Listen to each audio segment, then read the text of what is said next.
എന്റെ പൊന്നാര ചെങ്ങായി എങ്ങോട്ടൊക്കെ പോരുമ്പോ ഒരു കസാല ഇങ്ങോട്ട് പോരണ്ടേ? ഈ പൊണ്ടാരം മൂലക്കൂരുള്ള ആൾക്കാർക്ക് പറ്റുമോ?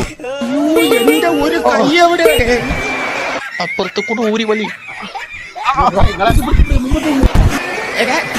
പിന്നെ മൂത്തുനിന്ന് മാറിയിട്ട് മേലക്ക് പിടിക്കും.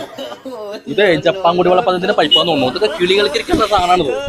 തിരിക്ക് വേണ്ട കൊണ്ടുവന്നു പിടിക്കും കുട്ടനെ നോക്കി ആരാ ഈ മഹാഭാവത്തിന്